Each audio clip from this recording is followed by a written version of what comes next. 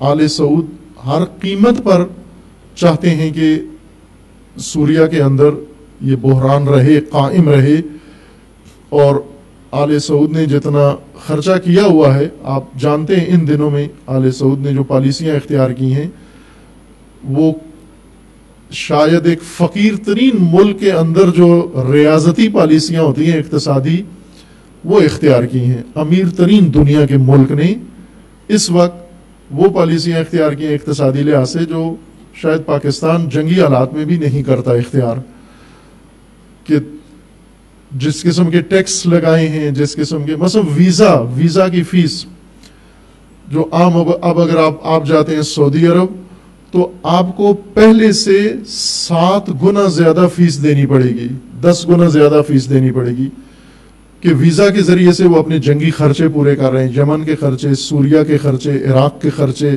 اور جہاں جہاں انہوں نے محاذ کھولے ہوئے ہیں وہاں کے خرچے اب وہ حاجیوں سے اور ان سے پورے کر رہے ہیں، چونکہ تیل کی قیمتیں گر گئی ہیں۔ یا ملک کے اندر انہوں نے اور جو قوانین بنا کر حقوق سارے کاٹ لیے اپنی قوم کے، ملت کے، اور انڈین، پاکستانی، غیر ملکی سب ان کو تنخواہیں دیے بغیر کے 21 سالوں کی، نکالنے کے لیے بھی تیار نہیں، یعنی مفت میں ان کو جہاز بھی نہیں دے رہے کہ ہم کم از کم ان کو ملک سے اپنے گھر تک تو پہنچا دیں، وہاں بیچارے فاقوں سے مر رہے ہیں، بھوک سے مر رہے ہیں۔ کبھی کبھار کسی خیریہ تنظیم کے ذریعے سے، چیریٹی تنظیموں کے ذریعے سے کوئی ایک آدھ فلائٹ یا انڈیا چلی جاتی ہے یا پاکستان آ جاتی ہے، ان بیچاروں کو نجات دی جا رہی ہے۔ یہ اتنے خرچے ان کے سوریا کے اندر ہو رہے ہیں۔ سوریا میں حلب مرکز ہے، جس طرح عراق میں موصل ہے، سوریا میں حلب ہے شہر، اور حلب میں کئی دفعہ سوری فوج نے محاصرہ توڑا، داخل ہوئے، پھر سوری فوج کو پسپائی حاصل ہوئی اور امریکہ نے اور انہوں نے مدد کی، ان دہشت گردوں کی، اسرائیل نے مدد کی۔ باہر کے ایک سخت نبرد حلب کے اندر جاری ہے کہ ابھی وقت لگے گا حلب کو، لیکن جیسا سید مقاومت نے فرمایا، حزب اللہ کے بارے میں فرمایا کہ ہم لبنان میں اسی وقت لوٹ کر آئیں گے جب حلب کو ان ناپاک نطفوں سے خالی کرا لیں گے انشاءاللہ، اس سے پہلے ہم واپس نہیں آئیں گے۔ اور امید ہے کہ انشاءاللہ موصل کے بعد حلب جلدی آزاد ہو جائے گا اور یہ قضیہ بھی اپنے انجام کو پہنچے گا۔ یمن میں آپ نے سنا ہے کہ خوب یمنی جنگ کا پانسا پلٹ گیا ہے اس وقت، اور وہ یہ کہ ان کی زمینی فوجیں، پہلے ان کا یہ تھا کہ ہم اپنی زمینی فوجیں بھی اتاریں گے یمن کے اندر اور یمن کے اندر تک جائیں گے۔ یہ تجربہ انہوں نے کر کے دیکھا جس میں بہت سخت ہزیمت اٹھانا پڑی، چند دستے انہوں نے بھیجے کرائے کی فوجوں کے اور بعض اپنے، اور رسوائی و ذلت کے ساتھ آئے۔ اس کے کچھ کلپس وغیرہ ہیں، ویڈیو انٹرنیٹ پر دیکھیں کہ ان کی فوجوں کو بھاگنے کا بھی راستہ نہیں مل رہا اور گاڑیاں ایک دوسرے کے اوپر چڑھا رہے ہیں بھاگتے ہوئے یمن کے اندر، لہٰذا جہازوں سے بمباری کر رہے ہیں، سارا ملک ویران کر دیا ہے۔ اور اب جنگ کا نقشہ پلٹ کر، یعنی یہ سوچ رہے تھے کہ ہم یمن کے اندر داخل ہوں، اب یمنیوں نے پالیسی بنائی ہے کہ سعودیہ کے اندر داخل ہوں، لہٰذا نجران پورا انہوں نے خالی کرا لیا ہے اور نجران کو اپنی فوجیں بھی ہٹا لی ہیں۔ نجران میں ساری دنیا سے اب انہوں نے دہشت گرد جمع کیے ہیں، پاکستان سے بھی انہوں نے جمع کیے ہیں، یہاں پاکستان میں بعض جماعتیں ہیں جو باقاعدہ بھرتی کر کے بھیج رہے ہیں نجران کے لیے، کہ وہاں پر کعبہ بچانے کے لیے، حرمین کی حفاظت کے بہانے وہاں پر جا کر یہ نجران کے بارڈر کو جو یمن سے لگتا ہے وہاں انہیں وہاں پر مستقر کیا جائے گا۔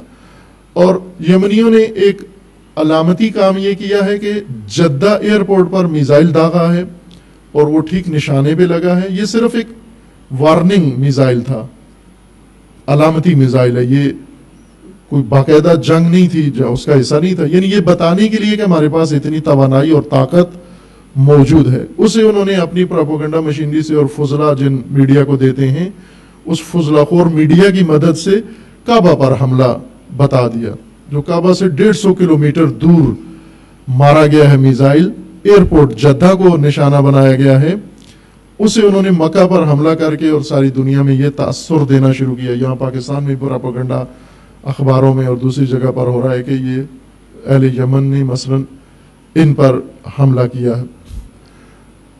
وہ صرف انہوں نے یہ بتانا چاہا کہ ہمارے پاس اب جنگی طاقت اتنی، جنگی قوت اتنی ہے کہ ہم آگے بڑھ سکتے ہیں، اور وہ ممکن ہے کہ ان کی زمینی دستے ان نجران کے اندر داخل بھی ہو جائیں اور بعض دیگر علاقوں میں، اور یہ جنگ اس طرح اب لینے کے دینے پڑیں گے. یعنی آئندہ جنگ کی یمن کا رخ بھی اس طرف اب جا رہا ہے. جب بھی یہ کمزور پڑتے ہیں پھر مذاکرات شروع کر دیتے ہیں یا جنگ بندی کی طرف آ جاتے ہیں.